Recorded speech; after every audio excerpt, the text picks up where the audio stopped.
Hello everyone, मैं मोनिका स्वागत करती हूँ आपका अपने YouTube channel study with Monika में। आज की वीडियो में हम देखने वाले हैं क्लास 12th हिस्ट्री का जो हमारा 3rd चैप्टर है उसके क्वेश्चन आंसर। पहला जो प्रश्न है वो हम देखेंगे इस वीडियो में। स्पष्ट कीजिए कि विशिष्ट परिवारों में पितृवंशिकता क्यों महत्वपूर्ण रही होगी।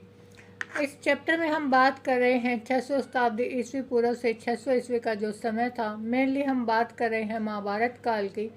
तो इस समय में जो विशिष्ट परिवार थे, विशिष्ट परिवार का मतलब होता है जो संपन्न वर्ग थे, धनी वर्ग थे, उनमें जो पितृवंशिकता थी वो महत्वपूर्ण क्यों रही थी। पितृवंशिकता का मतलब होता है जहाँ पिता की जो जमीन जायदाद होती है, जो भी उसके पास संपत्ति होती है, उसके ऊपर उसके बेटे का जो है अधिकार होता है, बेटे के बाद उसके पोते का अधिकार होता है। इस तरह से ये परंपरा जो है आगे बढ़ती जाती है। इसको हम बोलते हैं पितृवंशिकता। यही हम देखने वाले हैं इस आंसर में। पितृवंशिकता का अर्थ वह वंश परंपरा जो पिता के बाद पुत्र, पौत्र और फिर उसके परपोते के पास यानी चली जाती है। जो भी संपत्ति होती है पिता की वो पहले उसके बेटा होगा, उसकी जो हो जाएगी, फिर उसके बेटे की और फिर उसके बेटे की। इस तरह से ये परंपरा जो है आगे बढ़ती रहती है। इतिहासकार परिवार और बंधुता संबंधी विचारों का विश्लेषण करते हैं। इसका अध्ययन इसलिए महत्वपूर्ण होता है क्योंकि इससे उनकी सोच का पता चलता है। इस चैप्टर में हम देखते हैं कि बंधुता और परिवार के बीच जो रिश्ते होते हैं उनके ऊपर जो है विश्लेषण किया गया है। उनके ऊपर जो है नज़र डाली गई है कि किस तरह के परिवार होते थे, किस तरह से बंधु बांधवों में जो है रिश्ते होते थे। उससे हमें पता लगता है कि उस समय के लोगों की जो है वो सोच कैसी थी। संभवतः इन विचारों ने लोगों के कार्यों को भी प्रभावित किया होगा।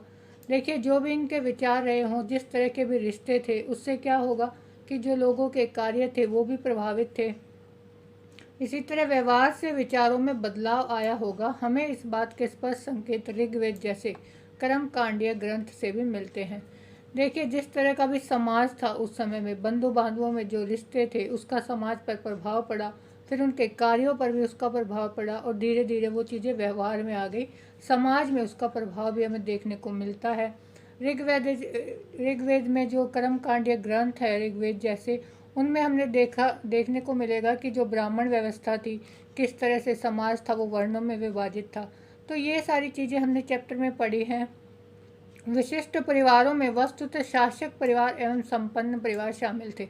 विशिष्ट परिवार का मतलब शासक परिवार जो यानी जो राजा लोग होते थे उस समय के वो, और संपन्न परिवार मतलब धनी लोग जो होते थे। ऐसे परिवारों की पितृवंशिकता जो थी वो निम्नलिखित कारणों से महत्वपूर्ण रही होगी। वंश परंपरा को नियमित रखने हेतु धर्मशास्त्रों की माने तो वंश को पुत्र ही आगे ले जाता है।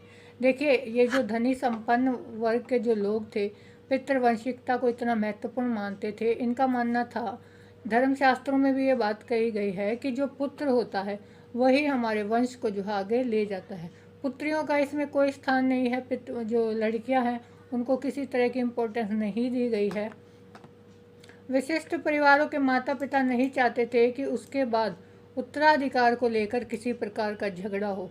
राज परिवारों में तो उत्तराधिकार के रूप में राजगद्दी भी शामिल थी।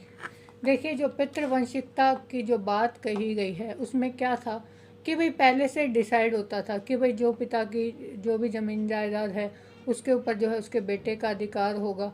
इस तरह की बातें इसलिए थी क्योंकि उस समय जो शासक परिवार होते थे उनमें जो राजगद्दी है, सिंहासन है, उसको लेकर काफ़ी झगड़े होते थे।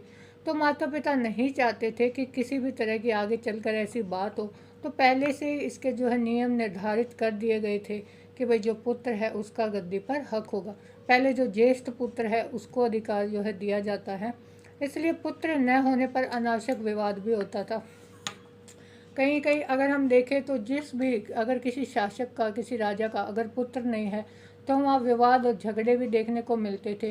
क्योंकि गद्दी के लिए जो है, राजगद्दी के लिए सभी जो है, जो भी बंधु बांधव होते थे, आपसी जो परिवार के सदस्य होते थे या फिर दूसरे भाई होते थे, वो जो है उसके ऊपर अधिकार करने के लिए आ जाते थे।